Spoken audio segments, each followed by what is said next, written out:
I'm Tinny from minibulldesign, and today I'm out in the backyard just looking at the Velomobile. Now, I'm not going to work on this today, but I did want to show the disbelievers amongst you that I can get in and out of this without help from 2 or 3 nurses or anything like that. So let me demonstrate how you get in one of these.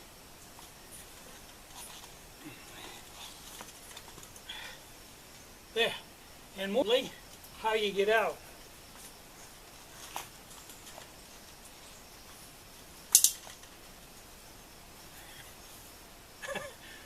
Okay, let's move on to bigger and better things. Now, after building this machine and riding it around a little bit, even though it's not finished, all the parameters for the size of everything is locked in, the width of everything. After riding it around a while, I've decided that I'm going to use this for a prototype to work off of, and I'm going to build another one. And I'm not going to finish this one, I'm going to move on to a new one. And there's several areas that could vastly improve the design of this. First thing is, the width of the cage right here needs to be 2 inches wider. I don't have quite enough knee room, and that's extremely important. Second off, this bar can come down 2 inches. It's 2 inches too high. Third off, and quite importantly, I wanted this to be a Velomobile shell that I could just set on and lock into place very easily with some plumbing clamps, which I have here. The problem with that is you're limited how far back you can go by this bar, and then you have to bring this part down over the seat, and it's not wide enough. So what I'm going to do is take this bar off and stand it up straight back here, so this bar will come back further, so it will drop, so I can just bring it up and drop it into place. And third off, it's not very straight. It's kind of wee-wah. The cross members are not lined up. One side's bigger than the other, which is fully what you would expect with a prototype first time. The steering, I'm completely happy with. I'm going to leave that alone. But I'm going to remake the frame. And if I've got this one to go by, it should be fairly simple to do it the second time. I'm in no rush. I've got the rest of my life to finish this. So, I want to show you, I just came back from Dexter, and I want to show you what I snagged in Dexter. Now, I just came back from Dexter at the Redemption Center, and they saved the Bud Light bottles for me, and I go up and pick them up every so often. Usually when they get a bunch of them, they call me, but this time they didn't. It's been like a month. So I was a little concerned because I only had 8 bottles left after I made BIOS today. So, anyway, I went up and they had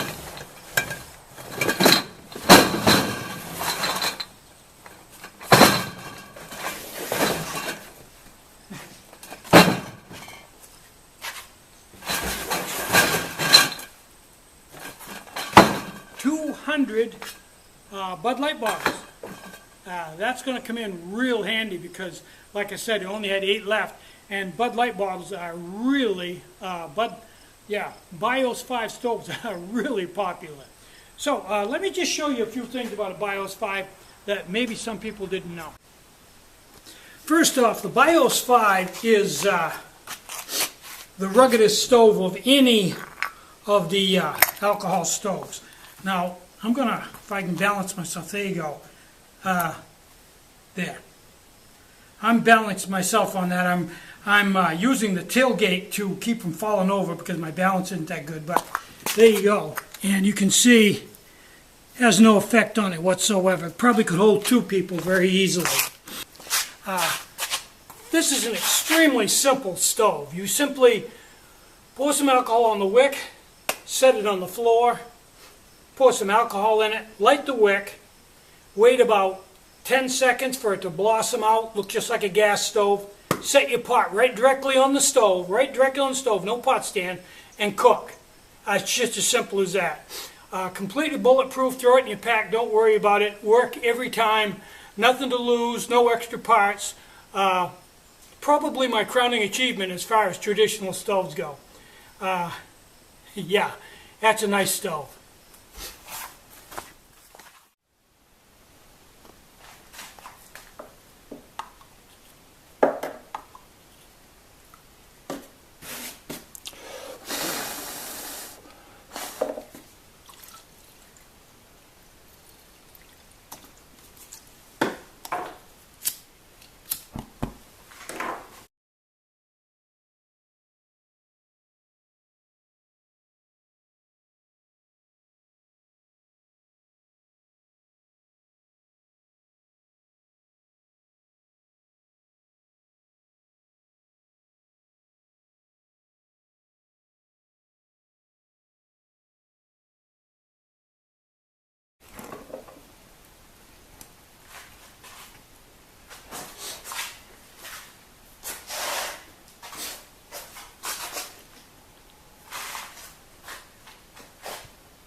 I'm Tinny from minibulldesign. Get out and hike, take a friend, enjoy the great outdoors, and more important than anything, try to have some fun today and try to have a really great day. Bye-bye.